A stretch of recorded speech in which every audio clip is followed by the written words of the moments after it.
नमस्कार दोस्तों, जैसे आप सभी लोग जानते हैं कि आजकल हमारे देश में क्या चल रहा है उससे आप भली भांति परिचित हैं। आइए कुछ विषयों पर, कुछ परेशानियों पर रोशनी डालते हैं, शायद उससे हमको सॉल्यूशन निकाल पाए। ये नंबर 1 पर आता है हमारे देश में कोविड वैक्सीन का मुहैया नहीं हो पाना। अगर हो भी रहा है तो वहां पर सेंटर्स पर बहुत भीड़ हो जाती है और लोगों के लिए जाने के लिए बड़ी परेशानी होती है। तो आइए एक ऐसा ही मैंने एक सोल्यूशन निकाला है। अगर हम चाहें तो जो आइसक्रीम का जो ठेला रेडी लेकर जो लोग जाते हैं, जो आइसक्रीम बेचते हैं, अगर हम उनको अपॉइंट करें तो गर्मी का माहौल है, बेचारों ने सोचा था कि हमें क्या कहते हैं मौका मिला है रोजगार का, हम उस पर पैसे कमा पाएंगे। अभी वो बेरोजगार है, हम उनको यूज करें क्योंकि इनकी जो रेडी है उनका जो टेम्परेचर और जो हमारी वैक्सीन का जो टेम्परेचर वो बराबर है। अगर हम चाहें तो उनको पोलियो ड्रॉप की तरह हर गली हर मोहल्ले में पहुंचा सकते हैं, हर नुक्कड़ पर पहुंचा सकते हैं। उसके लिए हमें करना क्या होगा, हम इनको अपॉइंट करते हैं। इनको अपॉइंट करने के बाद हम इनको अलग अलग गली में भेजते हैं और वहां पर कुछ नर्सें हमारी रहेगी जो सबको नंबर्स के हिसाब से, उस गली के हिसाब से वैक्सीनेट करती जाएगी, जिससे हमारे क्या कहते हैं आइसक्रीम वालों को नौकरी मिल जाएगी और दूसरा क्या कहते हैं उनको गर्मी में जो उनको परिवार का लालन पोषण करना था वो हो जाएगा। और दूसरा हमारे जो देश के जो लोग हैं वो कितने खुश होंगे ये भी आप समझ सकते हैं। जब तक दवाई नहीं तब तक ढिलाई नहीं। आपको बार बार अच्छे से धोते रहिए, कभी स्कूल से हाथ धोइए, कभी नौकरी से हाथ धोइए, कभी सैलरी से हाथ धोइए और कभी कभी तो पेंशन से हाथ धोइए, कभी बिजनेस से हाथ धोइए और कभी दुकान से हाथ धोइए। जब तक बीमारी है तब तक हाथ धोते रहिए, क्योंकि सरकार जो हमारे साथ है हमें कुछ हो ही नहीं सकता, हमें कुछ होने ही नहीं देगी। देखिए ये तस्वीर उस बहादुर महिला की है जिनके हस्बैंड को कोरोना पॉजिटिव था और जो बहुत ही क्रिटिकल सिचुएशन में थे। इनकी हालत इतनी खराब थी कि इनकी वाइफ इनको ऑटो से हॉस्पिटल लेकर आ रही थी, मगर हॉस्पिटल में ऑक्सीजन ना होने के कारण वो बहुत परेशान हो रही थी। उन्होंने हर उस शख्स को फोन किया जिनसे उनको उम्मीद की छोटी सी किरण नजर आ रही थी, मगर कुछ बंदोबस्त नहीं हो पा रहा था। इधर उधर हॉस्पिटल में धक्के खा रही थी, मगर ऑक्सीजन और बेड ना मिल पाने के कारण वो बहुत परेशान हो गई।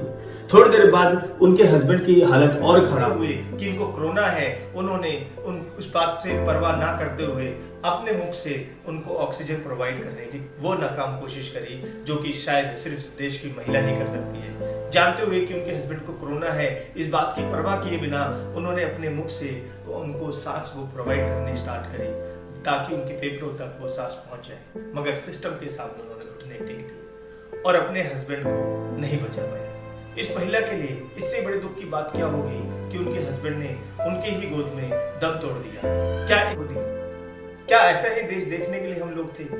कितने दुख की बात है। रामनवमी के पावन अवसर में जहां गली गली में जय श्री राम के नारे गूंजा किया करते थे, आज उसी गली में राम नाम सत्य से चिताएं गूंज रही है।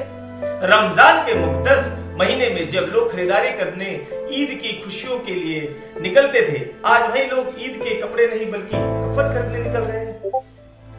हम लोग बहुत लड़ा करते थे हिंदू मुस्लिम के लिए, आज लेकिन ना हिंदू से खतरे में है ना मुसलमान खतरे में है, सारी कौम ठीक है, दोनों ही कौम खतरे से बाहर है। लेकिन अफसोस की बात है ये दोनों ही सांस नहीं ले पा रही है। गुजर रही है जिंदगी एक ऐसे मुकाम से, गुजर रही है जिंदगी एक ऐसे मुकाम से कि अपने ही दूर हो रहे जरा से जुकाम से। सारी कायनात में एक बीमारी की हवा हो गई, सारी कायनात में कातिल बीमारी की हवा हो गई। वक्त ने ऐसा सितम ढाया कि अब दूरियां ही दवा हो गई। आप सभी से हाथ जोड़कर निवेदन है दोस्तों कि 18 से 20 मई तक अपने घरों में अपने आप को कैद कर ले। उसके बाद सेकेंड वेव धीरे धीरे डिक्लाइन होती जाएगी, उसका असर कम होता जाएगा और फिर से भारत मुस्कुराएगा, फिर से भारत खड़ा होगा। लेकिन थोड़ा सा एक होता है ना कि बुरा वक्त थोड़ा देर से जाता है, मगर रात कितनी बड़ी भी बड़ी हो सवेरा होना ही है और उसके लिए कोई रोक नहीं सकता। इसलिए जब तक खुश रहो, सावधान रहो, स्वास्थ्य को ठीक रखो, दूरियां बना के रहो, हाथ धोते रहो और अपने आस पड़ोस में लोगों की हेल्प करते रहिए, क्योंकि कहते हैं सिर्फ एक की मदद करने से आपके जीवन में कुछ नया नहीं होगा, मगर जिसकी आप मदद कर रहे हो उस एक की मदद करने से उसके घर में, उसके जीवन में उजाला जरूर हो जाएगा। इसलिए दोस्तों प्लीज इस क्रिटिकल सिचुएशन में एक दूसरे की मदद करते रहिए। जय हिंद, जय भारत।